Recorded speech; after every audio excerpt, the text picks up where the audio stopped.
अगर जीवन को कलामय बनाना है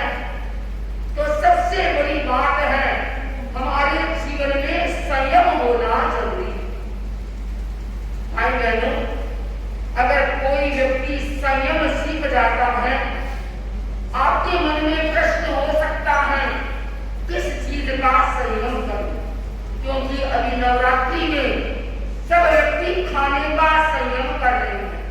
हमें द्रव्य को लगाना है, 10 प्रत्याख्यान करना है, आंगिक करना है, अन्न परिहार करना है, जो भी है सोचते हैं।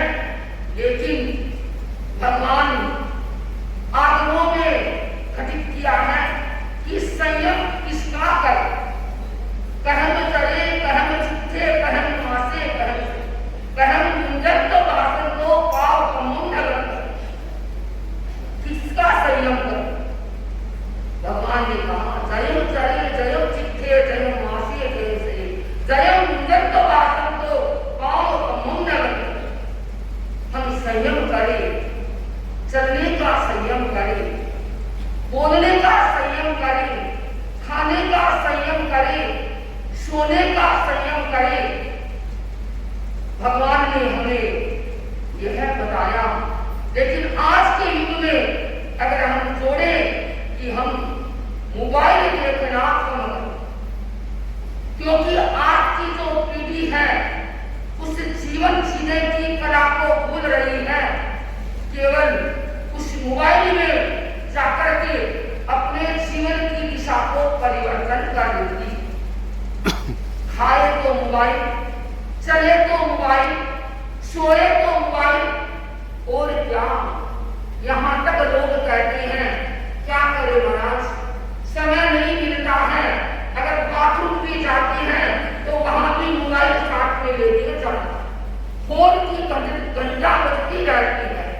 आप समझे ये क्या जीवन जीने की कला है? ये हमारा जीवन अस्त व्यस्त होता। क्योंकि आप कभी देखिए भगवान ने क्या कहा है, कोई भी कार्य करे एक समय में एक ही काम होता है। अब कोई सोचता है कि मैं एक समय में 2 काम करता हूँ, खाना भी खाता हूँ और मोबाइल से बात भी करता हूँ। पर आपने कभी ध्यान दिया होगा, जो खाना मौन के साथ में बिना कुछ काम किए खाना खाओगे तो थोड़ा सा समय लगेगा, और उसके साथ में मोबाइल देखते या दूसरी बात करते खाओगे तो उसमें डबल टाइम आपको लग जाएगा। लगता है कि हम एक साथ दोनों काम करते हैं, पर काम दोनों साथ में नहीं होते। तो ये संयम करना अगर जीवन जीने की कला जानना है, क्योंकि उच्च प्रवर ने ये 3 आयाम ऐसे दिए हैं, तभी तो अनंत सप्ताह में ये सूत्र दिया है जीवन विज्ञान। अब देखिए अनंत सप्ताह चल रहा है इसी में ही, क्योंकि तीनों सूत्र एक दूसरे की पूरक बनी हुई है। और जब हम इन तीनों सूत्रों को आत्मसात कर लेंगे तो हमारे जीवन में संयम आ जाएगा। दूसरा है हमारा दृष्टिकोण पॉजिटिव होना चाहिए। अगर किसी को जीवन को कलामय बनाना है, अच्छा जीवन जीना है, शांत जीवन जीना है, आनंदमय जीवन जीना है, तो आपका चिंतन पॉजिटिव होना चाहिए। जहां व्यक्ति पॉजिटिव थिंकिंग रखता है वहां व्यक्ति शांत वातावरण जीता है, हर बात को चिंतन करता है। कोई बात नहीं, ये कुछ भी जो भी कहा गया है उसको मैं छोड़ देता हूँ, क्योंकि ये मेरे विषय की बात नहीं है या मेरे ऊपर लागू नहीं है। जिन्होंने कहा है उसी के पास चली जाती है। क्या वो अशांत होगा? क्या वो जीवन को अस्त व्यक्त कर पाएगा? नहीं कर पाएगा, क्योंकि उसकी थिंकिंग पॉजिटिव है। हर बात को वो गौण कर देगा, तो जब गौण हो जाएगी तो वह मानसिक रूप से शांति का महसूस, शांति की अनुभूति कर। कहते हैं कि कृष्ण ने युधिष्ठिर और दुर्योधन से कहा, ये पेन और पन्ना लेके जाओ और सागरा की पूरी नगरी में घूम करके आ, क्योंकि अभी अनंत सप्ताह में ये जगह जगह कार्यक्रम कर रहे हैं घूम करके। क्यों? इसीलिए उच्च प्रवर का जो मिशन है जो हमें मिला है उसको हम किस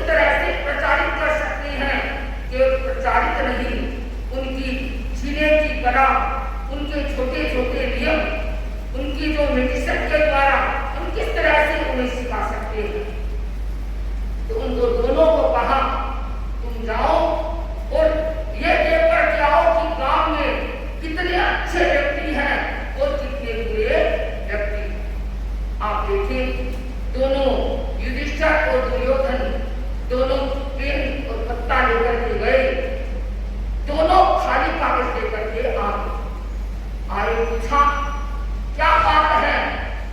तो दुर्योधन ने क्या कहा कि मेरी दृष्टि में इस नगरी में कोई भी अच्छा व्यक्ति नहीं है, तो मैं किसके नाम लिख करके लाऊं? मुझे एक भी व्यक्ति अच्छा नहीं है। ठीक है, युधिष्ठिर से पूछा तुम बताओ, तो कहा क्या लिख के लाऊं? मुझे इस नगरी में एक भी व्यक्ति बुरा दिखाई नहीं दिया, सभी अच्छे ही अच्छे हैं, तो मैं किसके नाम लिखे?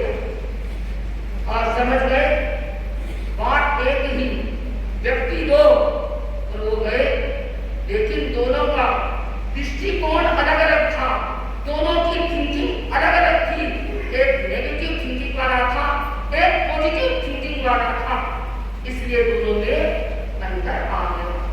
आप समझ गए कि एक व्यक्ति जो नेगेटिव वाला है वो दुखी बन जाता है, और जो पॉजिटिव वाला है वो सुखी बन जाता है, क्योंकि उसका चिंतन सही था और उसका चिंतन गलत था, इसलिए ऐसा हो गया।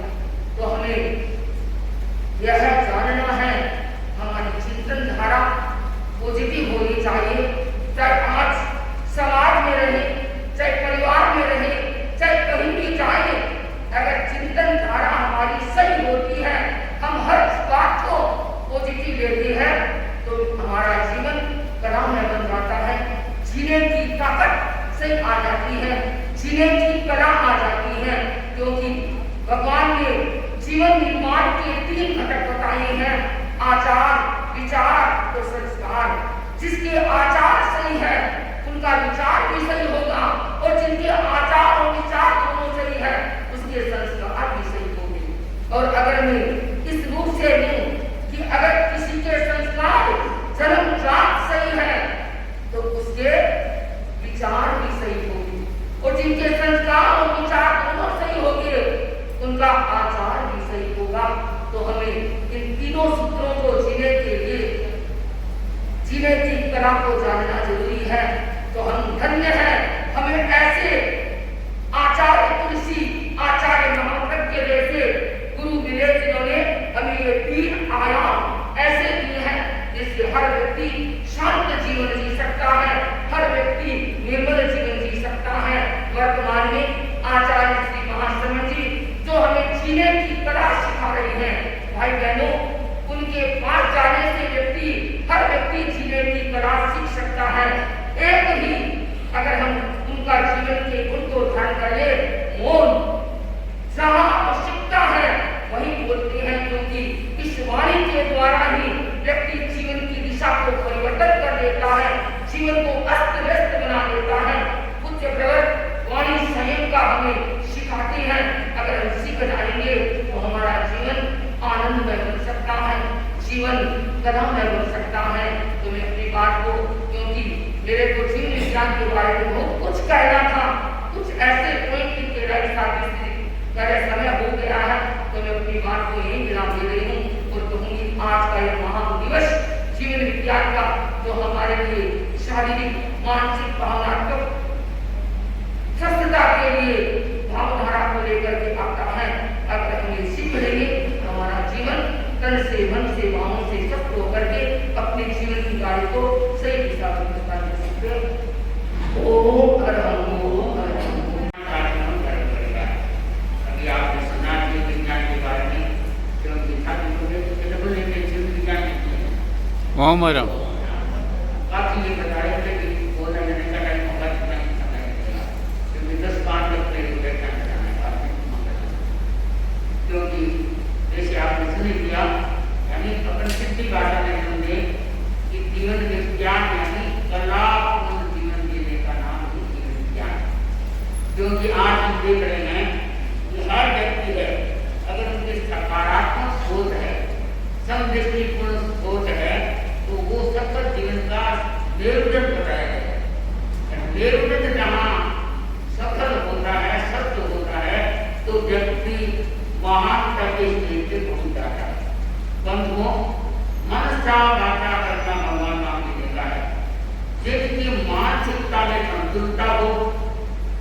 में विवेक हो, भाव धारा में पवित्र धारा हो, वो व्यक्ति अपने जीवन को कलात्मक जी सकता है। क्योंकि कहा गया है अनुव्रत सप्ताह का 7वां दिन है। अनुव्रत है ये इसकी आंख है और उनका जीवन विज्ञान है। पहले वृत्त क्या ध्यान है, ये 2 पांख है। अगर आंख और पांख नहीं होती है तो न तो उड़ सकता है नहीं और न देख सकता है। तो हमें आंख और पांख को सुरक्षित रखना जरूरी है। परंतु अनुव्रत हमें यही सिखाता है, क्योंकि आप देखें पानी की बूंद होती है, जब समुद्र में चली जाती है तो न तो उनको सूर्य है उसको सुखा सकता और न धरती पर शोषण हो सकता, क्योंकि वो समुद्र की समाई होगी। तो देखते ही भगवान ने हमें कहा है कि व्यक्ति अगर पोषण करना है, प्रशिक्षण प्राप्त करना है, जीवन को सफल बनाना है, तो बुराइयों का परमार्जन करता हुआ वो समुद्र की अगाध शक्ति है उसको सहन करता हुआ, गुरु आज्ञा को शिरोधार्य करता हुआ आगे गतिमान होता है, वो व्यक्ति अपनी मंजिल को तय करता है। परंतु आप समझ रहे हैं कि जीवन विज्ञान, क्योंकि जहाँ अनुशासन है, जहाँ मर्यादा है, जहाँ क्या है जीवन जीने की कला है, वो व्यक्ति क्या कर सकता है। अगर कहीं भटक भी गया, कहीं रास्ता भी भूल गया तो उनको मंदिर सिद्धि मिल जाती है।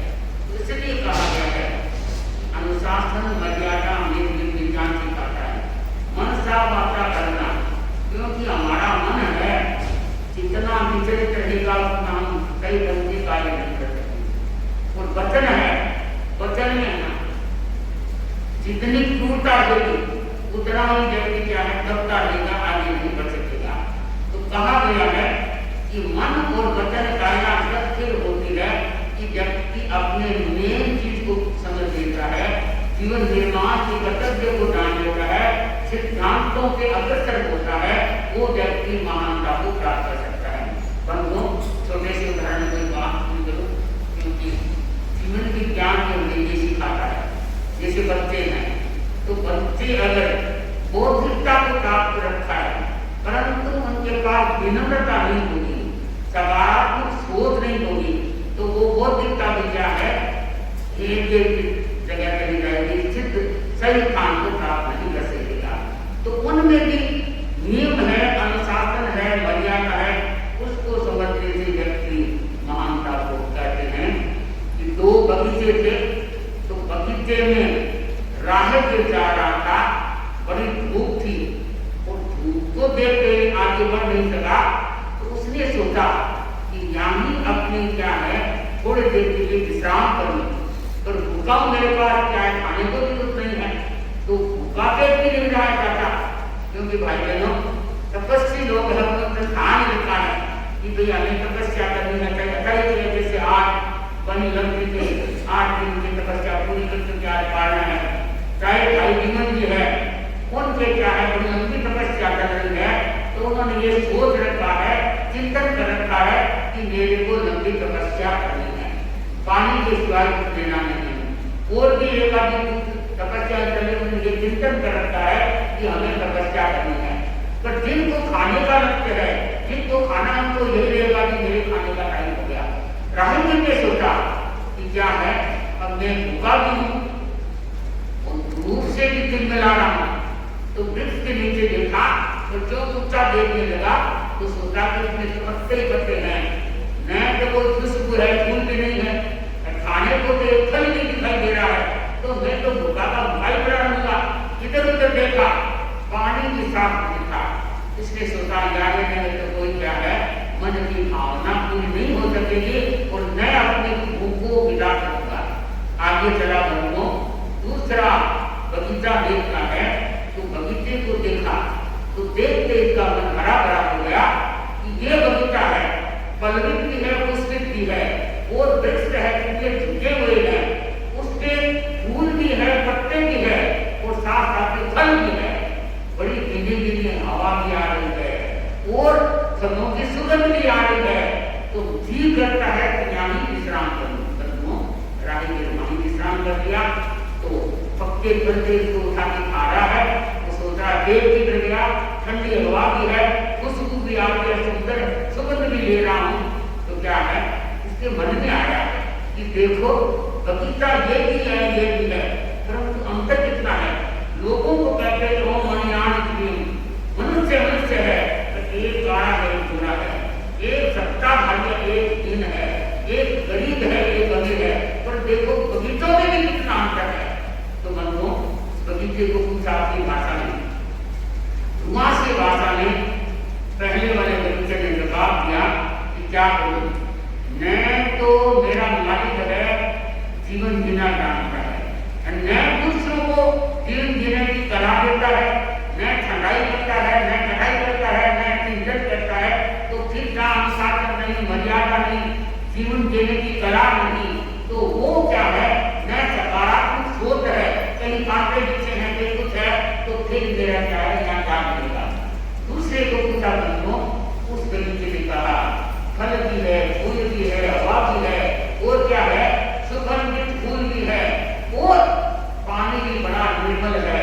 इसका कारण है मालिक है, वो सदाता भी है, वो क्या है, सद्गुण व्यक्ति है, वो क्या है, अनुशासित है, मर्यादित है, जीवन जीने की कला स्वयं जानता है, हर समय किस समय में क्या काम करना चाहिए उसमें वो सतर्क रहता है। और हम जैसे क्या है, फल फूलों को भी यही शिक्षा मिलती है। इस प्रकार से हमें समय पर कटाई भी है, ठंडाई भी है, कांटे की कहीं नहीं मिलेंगे, गंध बवार की नहीं मिलेगी, और गंडिया भी बड़ी सुंदर है, कहने का तात्पर्य है जो बंधुओं सुंदर जीवन जीना जानता है, वो भी दूसरों को प्रशिक्षित कर सकता है, मार्गदर्शन दे सकता है। वर्तमान में आगे महात्मा जी जिन्होंने आगे कुछ महापुरुष जी ने अनुभव सप्ताह में ऐसे क्या है विषय दिए, जिससे व्यक्ति एक एक बात सुनके भी अपने जीवन को बड़ा उत्तम बना सकता है।